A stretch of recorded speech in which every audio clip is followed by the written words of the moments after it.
Rudolph the red-nosed reindeer had a very shiny nose, and if you ever saw it, you would even say it glows.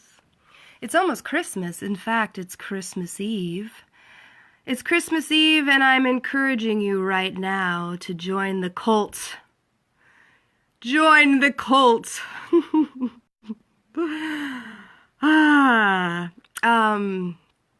You're welcome to join me on my quest. My quest is to free myself of consumerism and commercialism and get back to what's really important, which is real life relationships and time with friends and family and what's really important.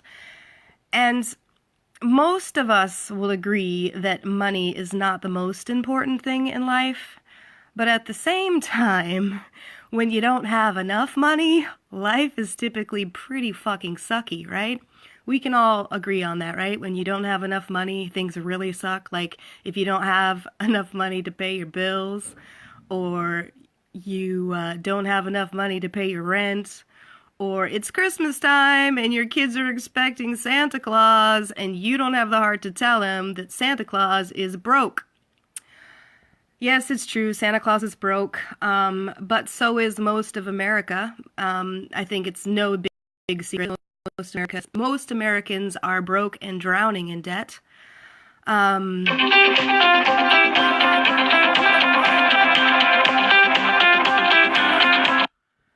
mom always calls when I go live, literally. Every single time I decide, hey, I'm going to make a Facebook Live video, my mom decides, I think I'm going to call my daughter. It's a knack. It's a knack that she has. So anyways, as I was saying, Amos Mack just commented down below. This is this Facebook Live video.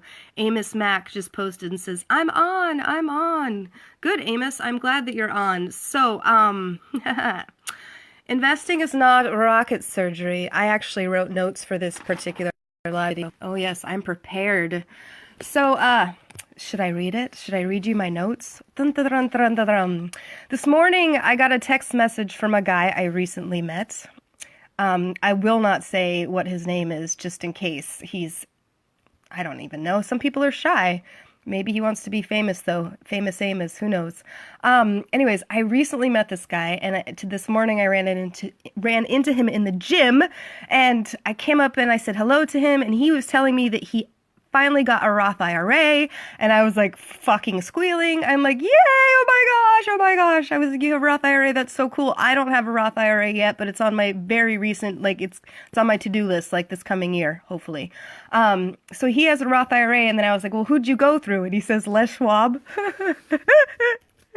Which is the tire place. So no, he didn't go through Les Schwab. He went through some other place. I'm going to go through Vanguard when I get my Roth IRA. But you can get a Roth IRA. You can get it through your bank, but I'm going through Vanguard. So anyways, so he sent me a text message later to say, I want to talk about investing. And I'm like, yes, finally, I'm having an orgasm. Finally, I'm having an orgasm because it just so happens that investing is one of my all-time favorite topics.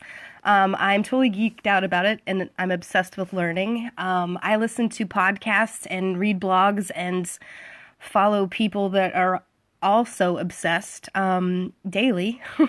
I actually go to the gym, and while I'm working out, I'm listening to podcasts about investing.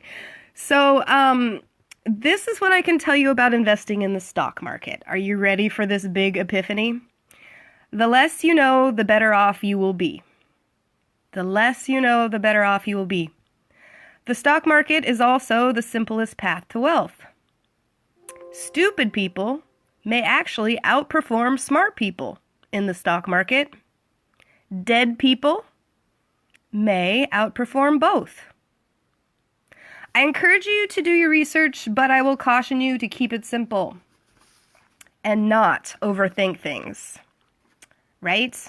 Getting a comment down below on this Facebook Live video that says from Mian Zia, says, can I share it on my Facebook page, please? Yeah, feel free. If you like this video and you want to share it with your friends, absolutely go for it. So Don't overthink things if you're investing. By all means, do your research, but there's a couple things that I know.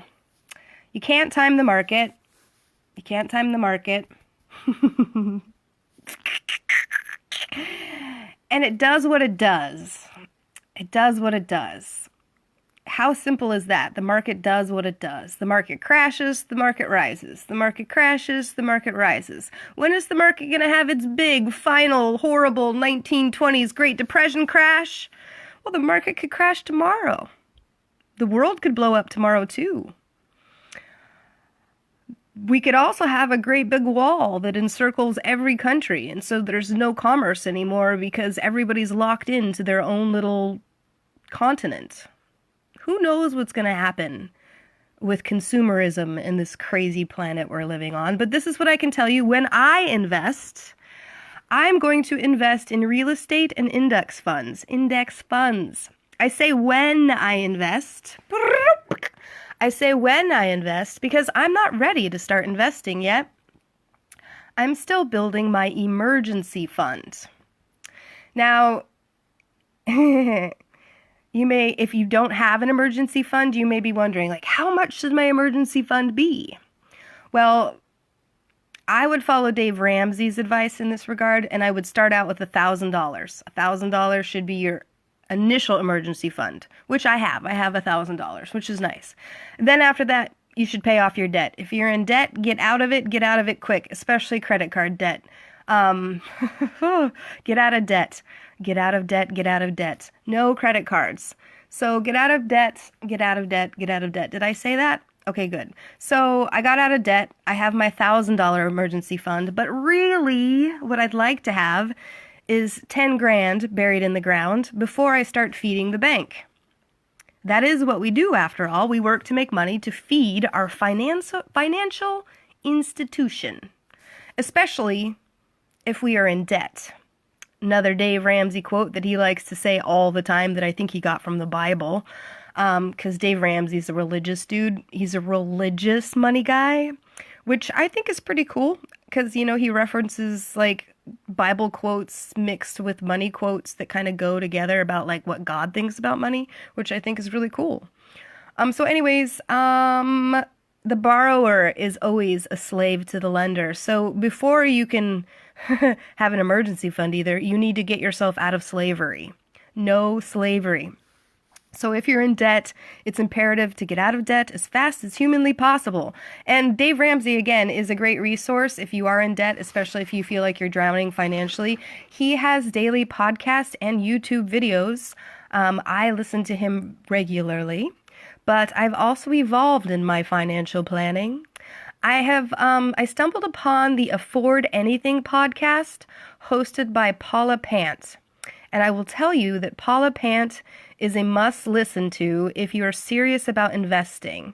She makes Susie Orman look like an amateur with a big ego. Susie Orman looks like she has a big ego because Susie Orman does have a big ego, but I suppose that's what happens when you become a big rich celebrity. You get a little bit egotistical. I guess that's kind of normal. So Paulo Pant is not egotistical. She's down to earth, approachable, young. I think she's in her 30s, and she has done quite well for herself financially through real estate investing. She is now has now reached FI. FI is financial independence. Financial independence basically means that you are making enough money from your investments to not need to work. Now, keeping in mind, most of us entrepreneurs or business savvy people or just motivated people in general, the idea of not working is kind of like its own special hell. I personally love to work. So when I'm saying like I want to retire early or I want to be smart so I don't have to work, it basically means that I don't want to chase money. I want money to chase me. It's just kind of about flipping the game, right? And that's what will happen to you if you get yourself out of debt and you start stacking cash. You'll get to a point where you get to use your money like a tool. It's a magical tool, full of magical things like compound interest. It's just fucking brilliant. So Paulo Pant made her way to financial independence, which to me is more important than becoming a millionaire. And she did it through real estate investing, and she has this podcast, which you can listen to on iTunes, but I listen on YouTube. She has YouTube videos as well. And she interviews entrepreneurs and investors from all over the world, most of whom are everyday people who are just smart with their money. What does smart with your money mean? It means, well, you save more than you spend, and you spend as little as possible. You live on less so that you can enjoy more. The Simplest Path to Wealth by J.L. Collins is my go-to for stock market investing. He has a blog and a website that details everything you need to know. Another tip that I have for you is I would not waste your money on a financial advisor. That is a big tip. I know that I will never hire a financial advisor. If I am too stupid to figure out how to make my money work for me, then, well, I deserve to be poor. That's how I feel about it. Again, investing is not rocket surgery. I purposely keep my hair blonde so that I can remain stupid. I enjoy being stupid. Ignorance is bliss. I prefer to be happy, hence the rubber chicken, hence the fact that I refuse to grow up even though I think I'm in my 40s. In fact, I know I'm in my 40s. It's almost my birthday, and you want to know what I want? I want money from my Roth IRA. Gosh dang it, boy howdy. Wait, I have another page of notes. Do I have another page of notes? No, I think that's it. No. Oh, wait. No, yes, I do have another page of notes. Where did I go? Oh, yeah. This is my other page of notes. Mr. Money Mustache. Mr. Money Mustache. Mr. Money Mustache is another must follow if you are interested in financial independence and James Phillips says, did you just say rocket surgery? Yes, I did. Rocket surgery. Once upon a time, that used to be a bumper sticker on my car. I got it from Archibald Sisters down, and it said, what did it say? It said, it's what are the, I don't even, now I'm so stupid, I don't even remember my own thing, but it had something to do with rocket surgery. I'm so stupid, I don't even remember my own joke punchline. Anyways, it was a really great bumper sticker that was on my hoopty ghetto car that I drove around for freaking 5 years too long because purchasing new cars are always a bad investment. James, I do believe you're a car salesman, aren't you? So you probably hate me. I will never buy a new car ever again. And when I do buy a car, I will pay for it in cash. I bought my Prius, a 2006 Prius, for $6,000, and it's my favorite thing ever because it's paid for, first of all, no car payment, yay, and second of all, the gas mileage is amazing, and third of all, it's not the hoopty ride that I was driving. I was driving a 1997 red Ford Mustang that caught on fire, broke down all the time, got me speeding tickets. It was a horrible car. I hated it. I felt like white trash, but I kept driving the damn stupid car because it was a smart thing to do financially at the time. So now I'm driving a Lexus. What I mean by a Lexus is I'm driving a car that cost me $6,000 that has amazing gas mileage, that's reliable, functional, and pisses off really big trucks with big tires and smoky stacks. I don't know what those trucks are called. You know, the big trucks. Big truck people hate Prius drivers. There's a whole group of people that hate Prius drivers.